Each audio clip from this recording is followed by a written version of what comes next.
Katika Hello Weekend tunaangalia swala la uzalishaji mali kwa watu wanaoishi na watu wenye ulemavu. Na moja kwa moja Angela Mondi alifika Vikindu huko na kutuandalia simulizi hii. Ni takriban miaka 21 Mama Ali alipopata mtoto mwenye ulemavu, akisimama kama mama na ndiye mwangalizi wa familia bila kukata tamaa, kwani anaamini kuwa kama vile Mungu alivyompa yeye pumzi, ndiye ameruhusu apate mtoto mwenye ulemavu. Ikiwa alimwacha hai, basi lipo kusudi la maisha yake.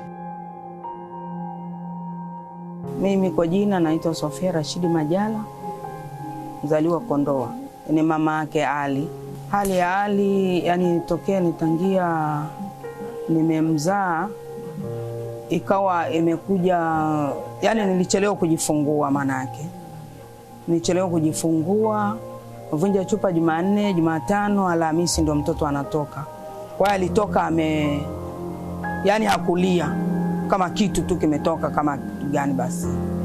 Basi madokta waliniambia amekufa, hayuko hai mwanao. Nikawa naongea, Mungu ulikuwa unaniotesha mtoto wa kiume yuko wapi? Basi kidogo tena tumekaa masaa matatu, akaniambia mtoto amerudisha punzi, yani amerudisha uhai wake. Ndio mtoto wangu namuona Ali huyu. Ni marejesho ya Mwenyezi Mungu mwenyewe, sababu angetaka kumchukua angeweza.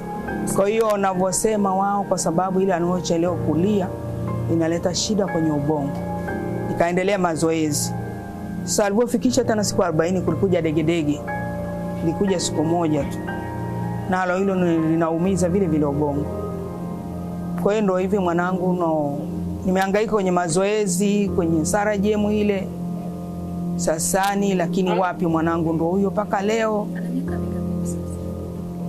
Huyu sasa hivi naona 21. Baba huyu tangia mtoto ana miaka 2 alianza kunitelekeza, tukafuatilia baraza la usuluhisho, ikawa amesema yeye hataki mama, atamhudumia mtoto.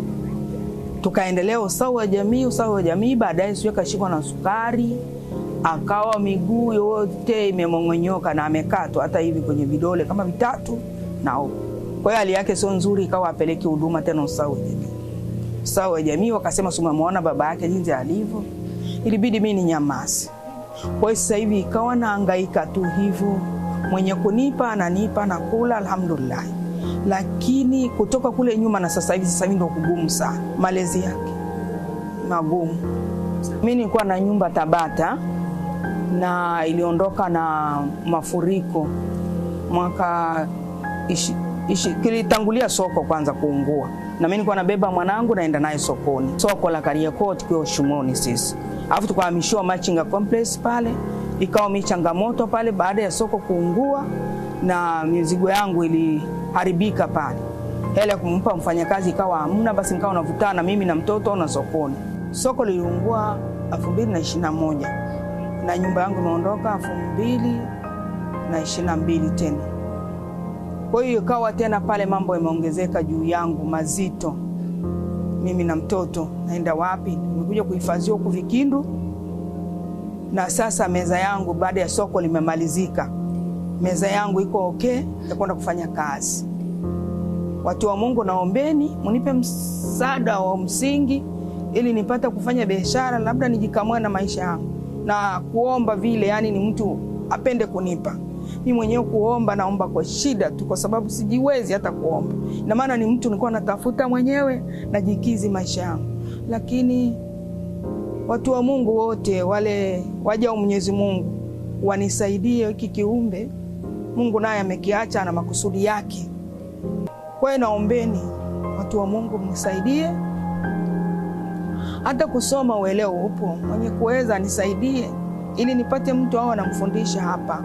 Sina hata msaidizi hapa, niko mwenyewe tu. Nibebe hivi, ninyanyue hivi, nipeleke chooni, nianguke naye, nifanye hivyo, lakini namwangalia. Hata hivyo meza yangu ilipotoka nimeenda kuiangalia na nimekabidhiwa, lakini ufanyaji wa kazi ndio umekuwa. Je, mtoto na mali ipi itakuwa vizuri? Ndio hapo natafuta msaada ili nikipata hela hiyo nipate kumpa mfanyakazi na niende kufanya biashara sokoni. Yani mimi nahangaika tu. Kuna na meza la mabibi toni ya ubongo kidogo, yeye vinamsaidia, anapata kulala, anaacha ile kukakamaa, ana relax na anapenda, anachagua kama ale chakula vizuri. Ndio hivi kumsogezea na dagaa hawezi, matembele hawezi, upike maharage imepata rojo, umeunga vizuri, ndio anakula. Tambi hivyo na mpaka kuwa na mboga ndio anakula. Kwa hiyo hizo dawa hizo anazotumia, na hisi mwanangu hata kwenye shingo hii haiko huko, kwa sababu akirudisha anarudisha hivi mpaka wakati analala utoe tu, na usiku mgeuze, mwambia mama moyo unauma, ni mgeuze. Yani mimi naweza nikasema naishi kwa neema ya Mungu. Kwa mfano kuna mama moja niliwahi kufanya kazi kwake, ndio saa zingine namulilia hivyo, ananitumia 10,000 natumia. Kuna mwingine nilikuwa nampelekea nyanya aliyeko, Mwenyezi Mungu amuongezee kipato, akikaa ananipigia simu, kwa sababu anajua nilikuwa napambana mwenyewe hapa, nani aniangalie, sababu ndugu nilikuwa na wadogo zangu mimi, lakini hawajanikumbuka wakati huu. Wao wanasema na wao hali zao ni ngumu, lakini hawajasogelea hata kunifariji. Ndio hivyo watu wa Mungu, nawaombeni tu aliokuwa na chochote anisaidie. Hata hivyo hapa nilipo hapa, kuoga kwake, yani atakiwa kama nipate mle chumbani kwangu kuwa na choo. Naombeni mliokuwa na chochote nisaidieni nipate hiyo choo, kuliko kumunyanyua mpaka nje. Naomba tu kwa Mwenyezi Mungu ili wapate kunisaidia mimi, ili janga lilionipata mimi kwake yeye Mungu ni baraka, lakini kwa binadamu unaona kama malezi ni magumu, lakini ndio hivyo. Naomba mnisaidie. Yani kwenye roho yangu inapenda mtu aniwezeshe mwanangu apate kusoma. Hata nimekufa leo, alhamdulillah, yeye aendelee na maisha yake, kwa sababu uelewa nao. Sasa anaposhindwa kusoma, ili linaniuma sana, kwamba labda nipate mwalimu anakuja kumfundisha hapa kidogo, ningesikia na mimi vizuri kwenye moyo wangu. Ndio hilo nilikuwa naomba hivyo. Mimi naongea na wadau wote wa Tanzania wenzangu anaojua malezi yalivyokuwa magumu hivi. Kuna huyu mtoto sio mtu anaenda chooni, inatakiwa pambas, inatakiwa hata yani kufuafua ni kila mara hivi. Alafu ni mtu ambao wa kusema anataka chakula, ale chakula kizuri alivyo hapa hivi. Kwa hiyo naombeni tu ni support hivyo, ile nipate na mimi kuishi na mtoto, kwa sababu mimi hata kula, hata nikokula saa zingine, hata hivi kama kufuturu nafanya saa zingine kinywa ule uji tu basi, zili tena dako, na naendelea vizuri tu, kwa sababu huwezi kufa wakati huu. Lakini mtoto yeye ndo haelewi hivyo.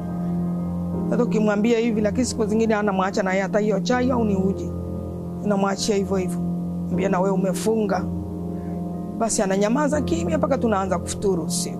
Mimi natamani wale wanaojiweza kidogo wanisapoti kumlea mtoto moja, kama vile apate elimu na yeye.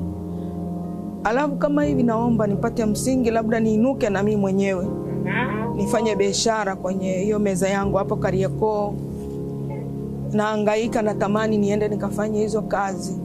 Kama hivyo wanasema gunia la vitunguu shilingi 250,000.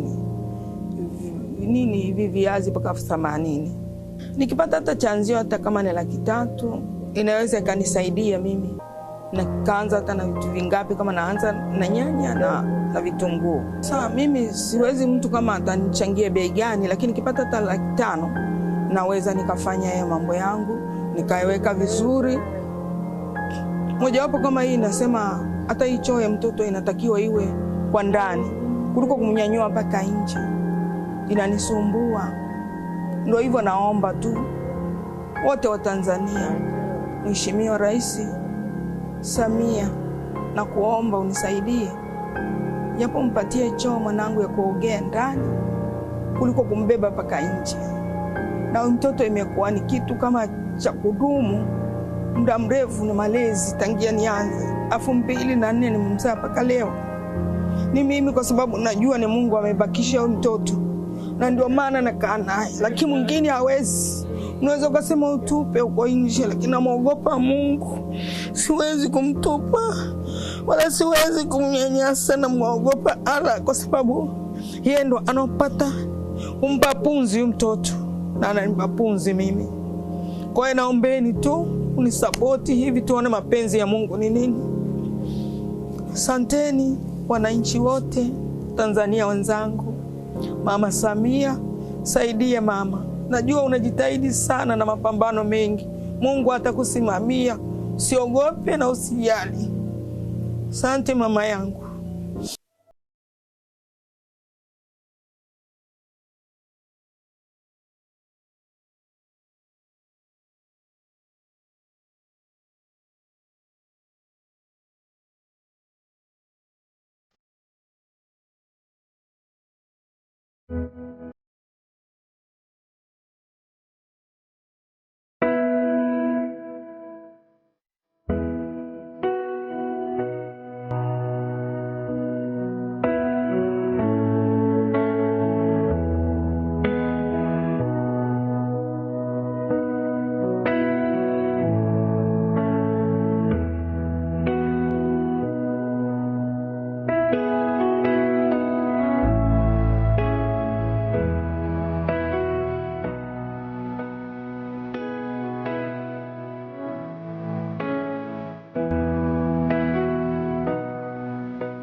Asalamu alaikum Waislamu kwa Wakristo, na waombeni mliokuwa nacho.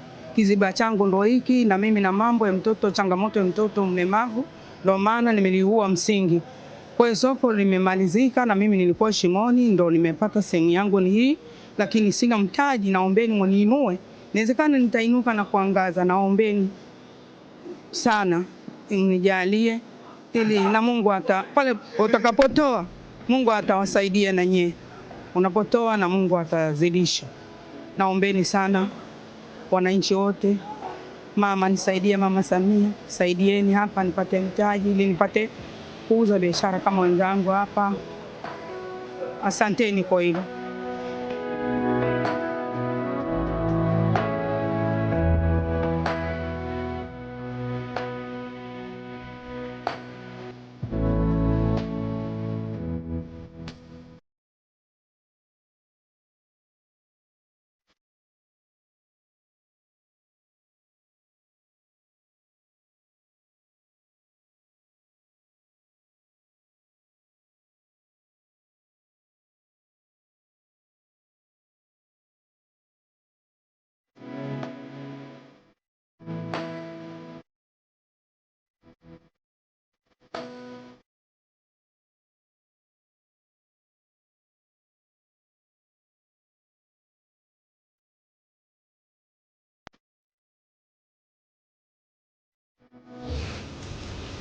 Yes.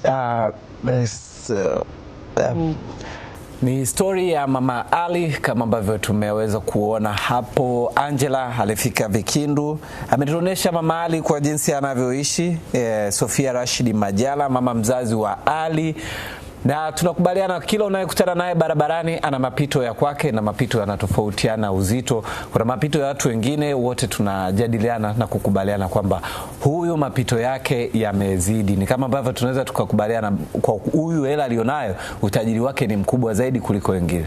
Na hata ugumu wa mapito tunaweza tukasema huyu sasa mapito yake yanahitaji nguvu ya pamoja ya umma kumsaidia, kumfariji, ama kupeana mikono na faraja na mambo kama haya. Hii ni Hello Weekend. Mimi ni David Wakarungi, niko na Elesia na tupo na Hanifa Mbata, wewe mwenyekiti idara ya wanawake na watoto kutoka Tanzania Association for Mental Handicapped. Karibu sana. No, story imekuwa ngumu kabisa. Ndo yote haya ni uhalisia wa maisha ya kila siku. Sasa kutoka kwenye tumeona kwenye hiyo simulizi, kuna kipi labda ambacho unaweza ukaongea kwa ufupi kutoka kwenye hii simulizi? Kutokana na hii simulizi, Mama Sofia, Mwenyezi Mungu ampe ujasiri kwa sababu kama ninavyoelezea kwamba mume alimkimbia mapema. Ni kweli wazazi wenye watoto huwa tunakimbiwa mapema tu mtoto anapojulikana kwamba na ulemavu.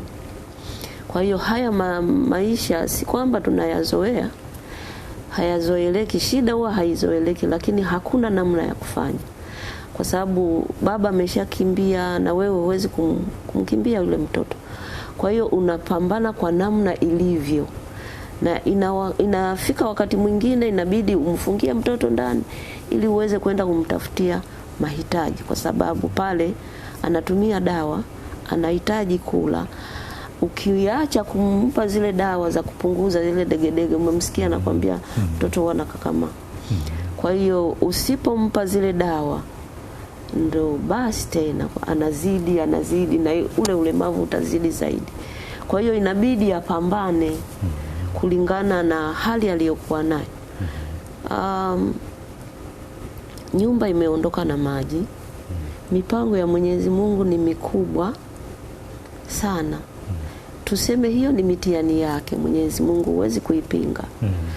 Nyumba imeondoka na maji, na bahati nzuri inawezekana wakati yanajaa maji alikuwepo. Je, angekuwa Kariakoo? Ingekuwa vipi? Ya, kwa sababu soko liliungua 2021 kwa akalazimika kukaa nyumbani.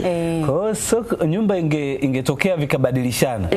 Soko likaungua mwaka 2022, ila maji yakatokea 2021. Kwa hiyo mama Ali mtoto asingekuwepo. Kwa hiyo tunamuomba Mwenyezi Mungu ampe mbadala, kwa sababu yeye ndo muweza, yeye ndo ametupa hawa watoto, yeye ndo anatupa hiyo mitihani. Sisi tunaipokea kwa sababu yeye ndo mwenye uwezo. Anaona tunaweza kuhimili. Na hapo tuelewe, kwa sababu familia ambazo zinaishi na watoto wenye ulemavu upo aina nyingi, na ulemavu unatofautiana kwa namna moja ama nyingine.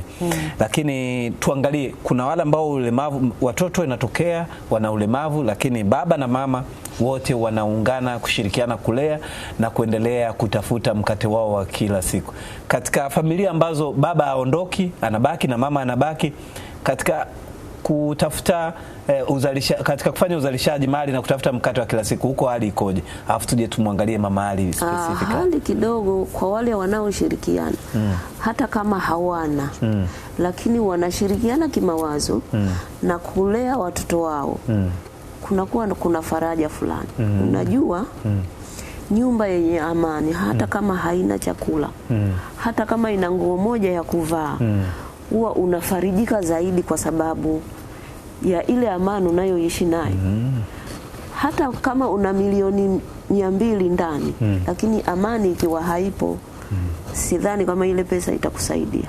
Kwa sababu kila saa unaichungulia hela, uhuru wa kuitumia unakuwa huna. Raha ya kuitumia ile pesa inakuwa haipo. Kwa hiyo hali kadhalika na watoto wetu tukiwa nao, hata kama mtakuwa na chochote ndani, kama amani haipo, lakini kama mko ndani, mko wawili na mtoto wenu, mnafarijiana, faraja, yani mnasahau kwamba mna mtu ambaye ana shida pale ndani. Asante sana. Unaweza kuendelea kushirikiana nasi katika kutupa maoni yako na uzoefu wako, na pengine kutupa mapendekezo tunaweza kufanya nini zaidi katika kusaidia familia ama mtu mmoja, ndugu, jamaa na marafiki, ambaye yeye anapaswa kuhusika na uzalishaji mali huko nyumbani, akiwa na mtoto ama watoto wanaoishi na hali ya ulemavu. Na ulemavu unatofautiana, wapo mbao lazima awepo mtu kabisa wa kumsaidia, kwa sababu kuna mtoto labda ulemavu wake anaweza kaenda shule na mzazi au mlezi akaendelea na ratiba yake, lakini kuna wengine mpaka mtu awepo, kwa sababu hata kujigeuza inabidi umsaidie. Hapo utushirikishe, kwa sababu mzazi akiwa analea mtoto au watoto ambao hawana changamoto yoyote, lakini hata akiwa kazini ameajiriwa au amejiajiri, unakuta baada anawaza watoto, kutaka kujua labda kuna msaidizi wa kazi nyumbani au vitu kama hivyo. Mambo yanakuwa ni mengi. Hivi wameshakula, wameshatoka shule, wameshakuaje? Katika hali kama hii, hawa wazazi mkikutana nao wanakuwa wanasema nini au wanawaza nini, au wao uzoefu wenu ukoje? Wale akina mama wana hali tete, kwa sababu hata kama mtu alikuwa na ajira, akishapata mtoto kama yule, na maana ajira hakuna, kwa sababu hakuna msichana ambaye utamwajiri akakubali kumlea mtoto kama huyu wewe ukiwa haupo. Nakutana na hata akina mama wenye watoto wazima, lakini nakuta yule mtoto bado anateswa na msichana wa kazi. Imagine mtoto kama huyu. Kwa hiyo unalazimika kuacha ajira kwa ajili ya kumlea mtoto wako, kwa sababu huna wa kumwachia. Kama Mama Sofia anavyofanya, alifanya ujasiri wa kuwa anamweka pale Ali nyumbani akiwa anaenda Kariakoo, lakini bado mawazo yote yanakuwa nyumbani. Kwa hiyo hana namna ya kusema atashinda na Ali ndani, atakula nini Ali, dawa atanunua kutoka wapi, kwa sababu dawa zetu ni bei ya ghali kidogo. Na anajaribu kutafuta shule mpaka leo. Unajua katika watoto wetu walimu ndio waga wana. Na wewe uzuri unaifahamu hii familia? Ya, naifahamu. Nishawahi kuitembelea. Ndio. Kwamba nilijaribu vitengo, tunaomba serikali kila mahali, kwa sababu hao watoto wetu ni wengi na wanazidi kuzaliwa na hatujui kinachosababisha ulemavu huu ni nini. Kwa sababu kitaka kuangalia, sina utafiti wa moja kwa moja wa kitaalamu, lakini katika mkoa, kila mkoa unaoenda ulemavu wetu unazidi. Wanazaliwa wengi zaidi. Ulemavu mwingine ni kama vile unapungua, japokuwa sina research ya moja kwa moja, lakini ulemavu wetu wa akili unazidi kuwa, watu wanazaliwa zaidi. Kwa hiyo nataka kufikiria kwamba hatuna msaada wa moja kwa moja kwamba nini kifanyike. Ukiona vitengo shule ziko mbali, kwa mfano Mama Ali angemchukua Ali akampeleka shule, ina maana shule inakupokea. Ule muda wewe unaweza kupika maandazi ukauza. Sasa Mama Ali hana uwezo huo, maana shule hana. Hata ikipatikana iko mbali, anampelekaje ili aweze kukimbia kwenda sokoni, ili awai ule muda wa kwenda kumchukua arudi. Kwa sababu nakumbuka vitengo wanaruhusiwa saa 5. Na maana umempeleka asubuhi, saa 5 natakiwa ukamfuate. Sawa? Angalau masaa 2 umefanya chochote nyumbani. Kama una ajira, huwezi kwenda kazini ukawahi kurudi saa 5 kumfuata mtoto. Hiyo ajira sio ya baba wala sio ya mama. Zaidi ni biashara, na bado vipato ni vidogo. Bado hatukopesheki, kwa sababu kwenye zile 2% ya watu wenye ulemavu sisi wametutoa wakisema sisi ni wazima, lakini sisi ni zaidi ya wale wenye ulemavu. Yani kwamba hapo tu namna gani? Sijaelewa kigezo chao kwamba yani nyie wazazi wenye watoto wenye ulemavu. Sisi wazazi wenye watoto wenye ulemavu wa akili, sisi ndo sauti yao. Pale Ali haongei, hageuki, mpaka nimgeuze. Na maana mimi ndo kila kitu kwako, kwake, si ndio? Mimi ndo namsemea. Kwa mfano Ramadhani ningekuja naye hapa, haweza kaongea mengi yale ambayo mimi nayaongea. Lazima mengine nimsaidia. Hapa alikuwa anamaanisha kitu fulani. Sasa yupo ambaye haongei kabisa kabisa kabisa. Mimi ndo nimsemee. Mimi ndo nimkadirie huyu leo anaumwa. Mimi nimkadirie kwamba huyu leo muda huu ana njaa, muda huu ana. Imagine nani pale mwenye ulemavu? Ni mimi mzazi. Sasa kule kwenye mikopo tumeambiwa aende yule mwenyewe. Huyu anaweza akajisemea kaomba mkopo. Sio kweli. Kwa hiyo kuchukua mkopo anaweka dhamana gani? Kwa hiyo serikali ifikirie mara 2, mara 3, mara 4 kwamba wenzetu wanakopesheka wenye ulemavu wengine, kwa sababu asiyeona anahangaika hapa katikati, lakini wengi tunawakuta ni wanasheria, wamesoma mpaka vyuo vikuu.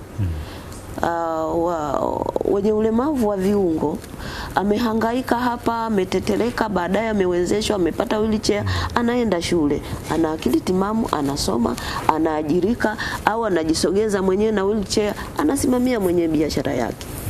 Mwenye ulemavu wa akili anafanyaje? Kwa sababu ameshalemaa akili. serikali ione hili, ituhurumie, itusaidie, kwa sababu tuna mambo mengi ambayo tunayapitia magumu kiasi kwamba ukiona kuna kiongozi anakuwa karibu sana na nyinyi, ujue huko nyuma kuna mtoto mwenye ulemavu anaye, au kuna ndugu wa karibu ana mtoto mwenye ulemavu. Kwa hiyo waangalie hili zaidi, wakae na sisi, tuwaambie madhila ambayo tunayapitia, kwamba tumekosa ajira kwa sababu ya kuwalea watoto wetu. Lakini kama tungekuwa tunakopesheka kwa ile hela ambayo haina riba ya rahisi, ingekuwa rahisi. Unaweka hata maandazi yako, umemweka mtoto wako pembeni. Umeweka genge lako la nyanya, umeweka mtoto wako pembeni. Kwa hiyo unaweza kumpeleka shule, bado akawa kule kwenye uangalizi, wewe ukaendelea kufanya 2-3 huko nyumbani. Lakini unapokosa mama ali pale ana meza Kariakoo, hana mtaji, anafanyaje? Na bado hata mfano si ana meza pale, lakini na alikuwa na nyumba Liwiti Tandika, Tabata Liwiti, ambayo ni labda nauli ya gari moja, lakini Vikindu hadi hapa safari imekuwa ndefu, sio gari mbili, Vikindu Kariakoo. Sijajua kama kuna gari ya moja kwa moja, kitu kama inaweza, lakini nauli imeongezeka. So Vikindu tayari ni pwani hiyo. Kwa hiyo ni mikoa miwili.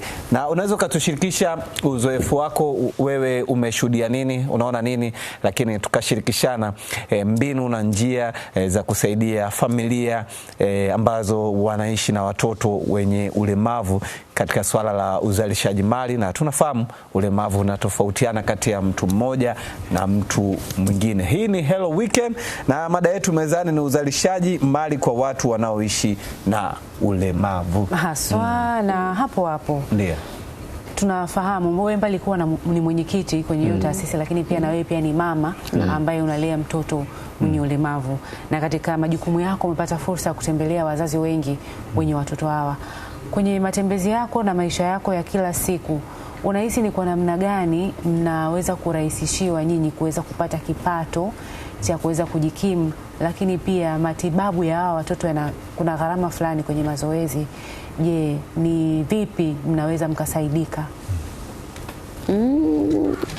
Usaidizi ni mgumu sana kwetu sisi, kwa sababu mazoezi ni gharama, dawa ni gharama. Ndio pale unapokuta mzazi anamficha mtoto wake ndani, kwa sababu ameshafanya, ameshafikiria, amefika mwisho, amefika pahali. Mimi mbona naona kero. Fikiria mtoto, mama wa mjini hatamani kumuonyesha mtoto wake. Nimefika mimi baadhi ya vijiji, unakuta mpaka mtu akwambia ile nyumba ina mtu mwenye ulemavu ndani. Mpaka kabishe hodi, nimeambiwa hapa kuna nani aliyekwambia? Hapana, mimi ni mwenzako na mimi na mtoto mwenye ulemavu, kwa hiyo naomba tushirikiane. Naomba nimuone. Akienda kumtoa huko ndani, unaweza ukalia. Si unaweza, unalia kwa mazingira unayomkuta nayo. Kwa hiyo unamkuta anamfungia yule mtoto ndani, anaenda shamba. Na shamba anaweza katoka hapa, pengine shamba lake liko Mwenge.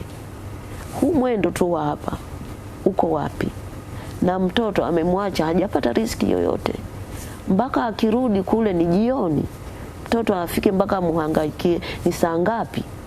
Na mara nyingi vijijini hakuna vitengo. Hata mimi mkoa unakotoka, niliwahi kuongea na afisa ustawi eneo nilalotoka, kwamba naomba kujua kwamba eneo hili shule iko karibu, je, shule zenu zina vitengo? Akanambia hicho kitu mimi mbona sikifahamu. Nikasema kwa maana ipi? Kwa sababu kuna watu wenye ulemavu na wajua mtaani na hawasomi. Wakasema hizo shule sisi hatuna. Katika mkoa wa Iringa ninaotoka, kuna shule moja iko Ilula, ni shule ya masista nafikiri. Nimeona hata wazazi wengi wanatoa hapa watoto wanapeleka kule. Kule mtoto unampeleka hata kama alikuwa mkubwa, hata angempeleka hali. Unakuta wana mazoezi yao, unamkuta mtoto amekuwa vizuri, Nakumbuka kuna mama fulani alikuwa jirani, alikuwa na mtoto wa hivyo. Alizaliwa na mtoto wake, kwa hiyo yule mama alikuwa mjukuu wake. Amekuwa akimtizama na mfanyaje. Baadaye alimpeleka kule, lakini alirudi akawa vizuri. Mpaka yule mtoto akasema, mimi nakushukuru bibi, kwa nini ulinileta huko? Mbona mimi nimekuwa vizuri? Naweza kuokota kitu chochote nikala. Kwa hiyo shule kama ile ina gharama. Mama Ali hawezi, mimi siwezi. Je, tunafanyaje?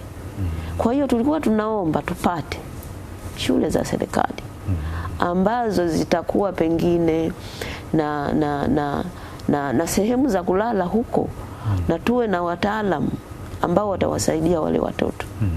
Kuna walimu ambao mimi namshukuru sana mwalimu aliyemsaidia Ramadhani.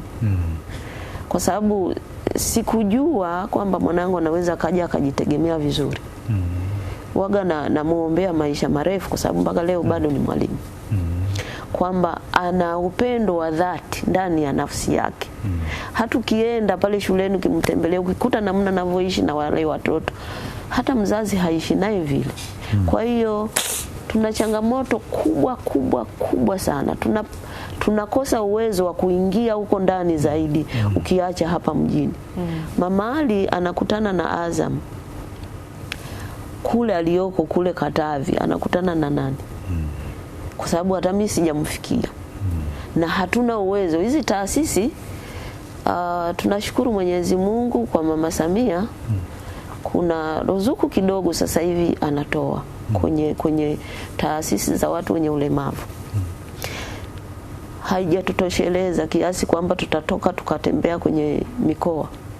Ukafika ukamfariji, ukampa hata stipu moja akabamadha, kwamba mpe mtoto aweze kutumia ili zile degedege zipungue. Kwa hivyo vile utafika pale atakuhadisia, utalia. Kama ulikuwa na hela ya nauli unasema basi ngoja nikufariji. Kwa hiyo hali ni ngumu, hali ni tete. Ndio hivyo tu, bado nazidi kuomba serikali tusaidie. Sisi tuna changamoto kubwa.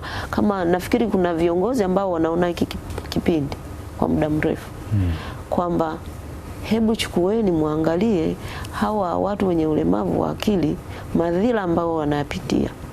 Wazazi wana hali ngumu, wanashindwa namna wafanyaje ili kuweza kuhudumia watoto wao. Sio kwamba tutawatupa wale watoto, ni kiumbe, tena ni watoto wenye baraka kuliko hata watoto wengine.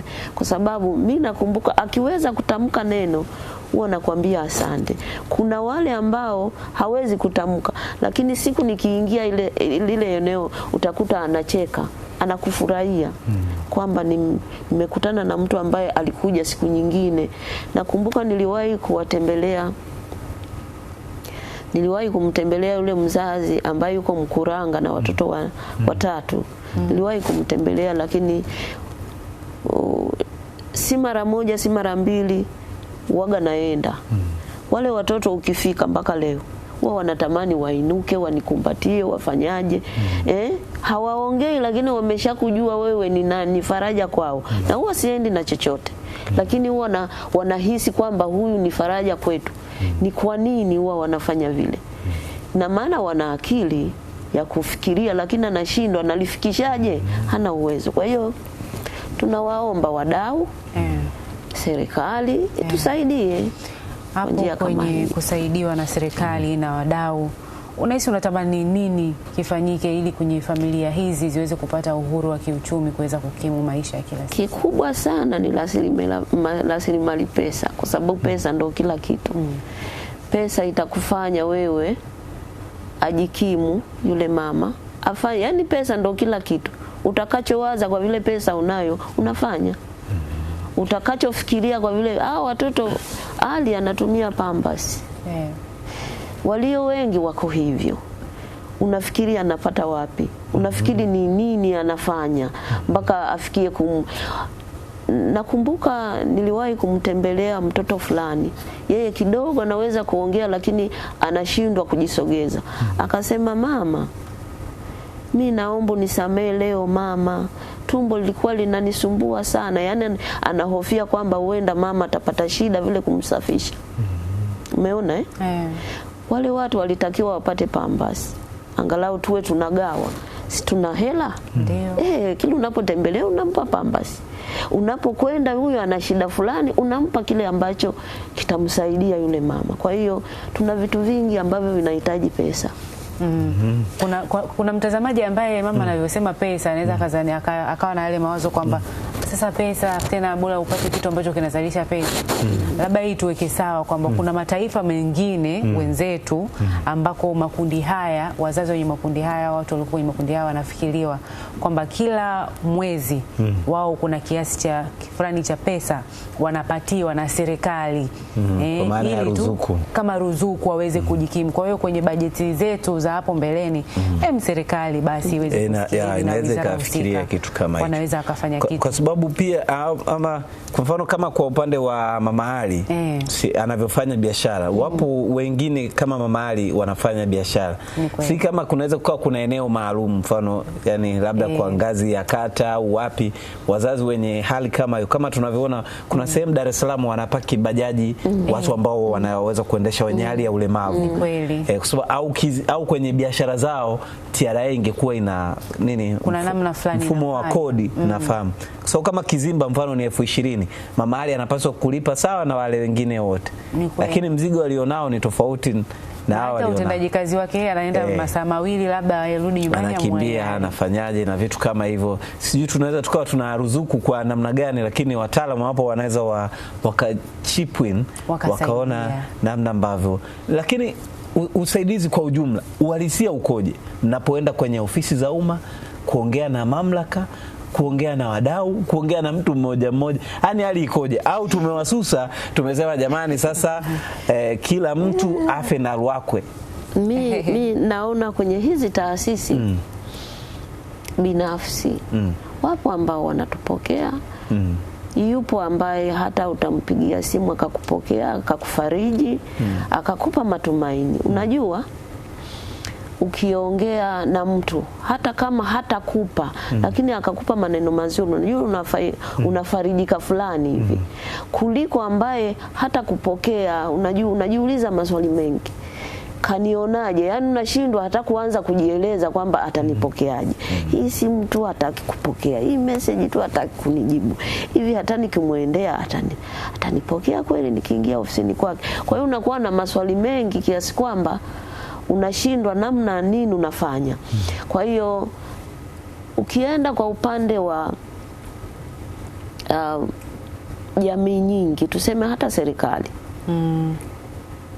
ni vitu ambavyo mimi nashukuru Azam TV kwamba elimu ninayotoa haifikii tu serikali bali inaifikia jamii nzima, kwamba kwenye kipindi hiki iwe ni fursa basi, isiwe tu naongea lakini tusichukuliwe hatua.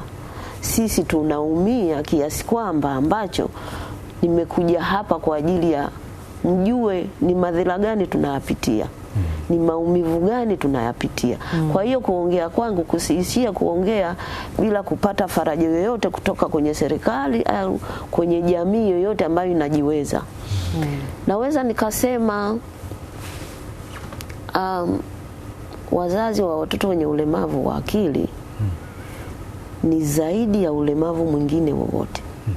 Ni zaidi ya ulemavu mwingine wowote. Wasitubeze pale tunapoambatana. Maana nakutana na wakati mwingine watu wenye ulemavu kwa watu wenye ulemavu watu tunanyanyapana. Unaweza kukuta sisi tuko kwenye umbrella ya shirikisho la watu wenye ulemavu SHIVYAWATA. Unaweza mkawa kuna sehemu fulani mnaenda labda. Mtu anakuambia, unakuta mwingine anakuambia mimi mkinichagulia twende na watu, mnichagulie yule mwenye ulemavu wa kuonekana. Yani tunapoenda sehemu fulani inawezekana tunaenda kwenye taasisi fulani tukaongee nao labda kuhusu msaada wao. Nakumbuka kuna kiongozi fulani aliwahi kusema kwamba niambatane na mtu mwenye ulemavu ambao unaonekana. naumia mimi kwenye nafsi kwamba nimemuacha ambaye hajiwezi. Leo ningeweza kumbeba, ningembeba. Imagine yule pale, sisi kwamba si watoto tu, sisi tunalea mpaka mtu anafikisha miaka 50. Niko naye, hana pa kwenda. Namvisha nguo, unamfunga kifungo, unampigisha mswaki. Kwa nini mimi sina ulemavu? Hivi kati yake yeye anayetembea mpaka tunaenda kwenye hizo ofisi, nani mwenye ulemavu? Kwa kweli yule ambaye hana okay, Lesia, karibu sana maoni tupate. Na hapa maoni ni mengi. Hawa wote kwa ujumla wakiwa wanatoa pole kwa wazazi ambao wanalea watoto wenye ulemavu, hasa kwa huyu ambaye amemwona Mama Ali. Tunaanza anaanza na salamu, asalamu alaykum. Wa alaykum salam. Nasema nampa pole sana Mama Ali na hakika Mwenyezi Mungu yupo pamoja naye. Samahani, naomba kujua mpaka sasa Mama Ali hajafanikiwa kupata mtaji? Natamani kujua. Huyu yuko, kwa hiyo namba yako tutachukua, tutakujuza hali ya Mama Ali, lakini Mama Ali anahitaji msaada wetu na namba iko ambayo tutakuwekea kwa ajili ya mawasiliano.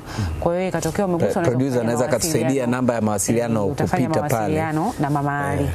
Huyu yeye anaitwa Mnoloko Boy kutoka Shinyanga Mwasere. Pole sana Mama Ali, Mungu akupe nguvu, na pia naomba Watanzania tumsaidie huyu mama na mtoto wake. Kama una chochote, Mungu ni mwema. Mnaona wanafamilia wa Hello Weekend wanaona. Nasi tunashukuru kwa kujua kwamba mama anahitaji chochote. Pia Elesia, pia tunaweza kama familia nyumbani mkapika chakula chenu mapema, mnaenda zenu Vikindu, mnafuturu naye pale. Mnazungumza naye, mnamwangalia pale, kwa sababu mtu ambaye amelea mtoto wa aina vile kwa miaka 21. Unajua mtoto wa miaka 21 sasa hivi wanavyosoma haraka anaweza kawa chuo mwaka wa pili. Ni kweli kabisa. Kwa sababu kuna watu wasoma naye anahitimu chuo na miaka 21 wanawahi kusoma. Au yuko kidato cha 6 au chuo, au kama kwenda chuo yuko Suiveta wapi, au yuko anafanya shughuli zake kama labda alishia form 4 au ana familia yake. Au mwingine muda huo anasaidia familia. Lakini sasa huyu inabidi umsaidie. Kwa hiyo ni machungu ya miaka 21. Ndio maana ukimwangalia hata usoni kwa utulivu, unamwona ni mama ambaye ana machungu sana, licha ya kuwa na tumaini, lakini sura haina ile kubwa sana, haina nuru ya kuwa na tabasamu kabisa. Ndani ya miaka 21 analea mtoto mwenyewe kama ile, familia wamemtupa mkono ndugu zake. Ukimsikiliza na ni vile sana anajiuliza, mbona familia yangu haiko pamoja nami? Mbona mume kaondoka? Labda serikali iko wapi? Labda viongozi wangu wa kiimani wako wapi? Anajiuliza, au hili ni langu peke yangu? Kwa hiyo anajiuliza mambo mengi. Na wakati huo labda ana shoga yake, ana besti yake ambaye walizaa mtoto labda 2005, labda anasikia hivi fulani yuko wapi? Sio wazazi wakikutana wanaulizana, mwanao yuko wapi? Yuko Zanzibar. Mwanao yuko wapi? Labda yuko wapi? Na mwanao yuko wapi? Sasa hivi ni askari polisi au yuko wapi? Unajua zile wazazi wanavyoulizana. Mwanao yuko wapi? Huyu mjukuu nilie naye ndo wa binti yetu yule. Kumbe ndiye ashapata na mjukuu. Mimi nadhani inabidi tufike muda kwenye jamii, kuna maswali fulani. Mimi binafsi nimejifunza hilo. Kuna maswali fulani sio ya kumuuliza mtu. Yaani jamii ndio ishakuwa iko hivyo. Inabidi tujifunze. Unakuta mtu labda anaongelea hiki kitu ambacho sisi kama tuko kwenye jamii zetu, unakuta mwanamke amekaa kwenye ndoa ndani ya miaka 3, anatafuta mtoto. Vipi wewe? Mbona sioni? Au vipi utaoa lini? Sasa hiyo sina hela ya mahali. Ni issue ambayo ni issue ya kitamaduni. Inabidi tukikutana tunauliziana, labda kizazi chetu, ila wazazi lazima wauliziane. Hapa wengine wanatuambia kabisa, jamani, watu wa Mungu hatujafa, hatujaumbika. Na wakati wote ukiwa unaishi lolote linaweza kutokea. Huyu ni William kutoka Dodoma, anatukumbusha hujafa, hujaumbika. Kabisa. Pia anaomba naye namba ya Mama Ali. Jamani, namba ya Mama Ali, producer tusaidie. Ni wenyewe watazamaji wanaomba namba. Producer tusaidie namba ya mawasiliano. Watu wanaoishi na walemavu ili kuwapunguzia ugumu wa maisha, kwa kuwa na sisi ni walemavu watarajiwa. Leo kwao, kesho yetu. Huyu ni Halid kutokea kule mkoani Korogwe, Tanga. Maoni yenu ni mengi. Maoni ni mengi, lakini utusaidie kwa sababu jambo lolote linaanzia kwenye akili. Tunavyomwona Mama Ali, japo anajaribu kuona ujasiriamali utamtoa, anapambana na vitu kama hivyo. Mnawasaidiaje pengine kiakili kukaa sawa, ili hata kama anafanya biashara, kwa sababu biashara naye inataka akili iwe angalau imetulia. Hata kazi zetu zinahitaji akili wakati fulani iwe imetulia. Mnasaidizana vipi? Kusaidizana kimawazo, kielimu, kwa sababu sisi viongozi tunakuwa tumepitia semina nyingi juu ya malezi ya watoto wetu. Lakini unafikishaje kwa mzazi? Inataka pesa ili ukawakusanye uweze umpe ujasiri yule mama wa kumlea mtoto wake. Kwa sababu walio wengi, mama Ali anakumbuka kwamba nataka mwanangu asome. Kuna mwingine anakuambia hata akisoma atanisaidia nini? Kwa sababu mimi niliwahi kukatishwa tamaa na walimu. Wakanambia, hivi unang'ang'ana na huyo Rama. Rama hawezi kuwa mwalimu. Rama hawezi kuwa daktari. Rama hawezi. Mimi nakushangaa sana unapong'ang'ana shule. Na wewe ni mwalimu mwenye elimu yake. Sasa nikawaza, nikasema aliyesoma haoni umuhimu. Jembe hajasoma. Hivi. Kwa hiyo huwa tunahitaji, ndio maana nimesema tunahitaji pesa ili tuweze kuwakusanya hao wazazi. Tuwaambie hao watoto wana haki kama tulivyokuwa na sisi. Wanahitaji elimu, wanahitaji kutibiwa, wanahitaji kuchangia chochote. Kwa sababu muda sio rafiki, baadaye utatutajia mawasiliano yake, kwa sababu unasimamia hicho chama. Kuna swali kuna kitu amekisema Mama Ali. Mimi nisingependa kukiuliza, ila ninapata uhalali wa kukiuliza. Nilikuwa naogopa naweza nikauliza vipi swali kama hili. Nilivyosikiliza akasema ninapata uhalali wa kukuuliza. Amesema ikitokea mimi sipo nikafa. Samani, wakati mtu anawaza hivi sasa huyu anahudumiwa na nani? So Mama Ali kifo ni riziki ya kila mja. Mnakuwa mkiwaza hivyo, mnapata majibu wapi? Mnasemaje? Na mnamwachia nani? Ali atalelewa na nani? Hilo ni swali ambalo ninalo hata mimi kichwani mwangu, kwa sababu naona vile ninavyoishi na mwanangu Ramadhani. Ni ngumu kwa hili. Ni ngumu kufikirika kwamba mtoto wangu ataokotwa na nani. Ikiwa leo nina ndugu lakini hamdhamini mtoto wangu kulingana na hali yake. Kwa hiyo huwa nawaza hata mimi, lakini baadaye huwa nasema Mwenyezi Mungu wewe ndio unayejua.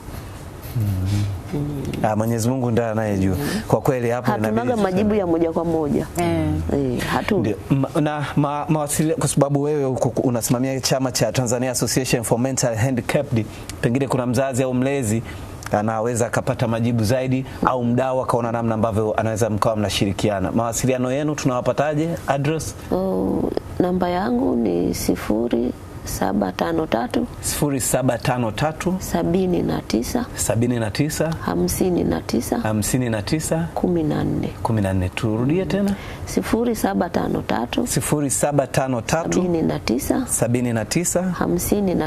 59 14.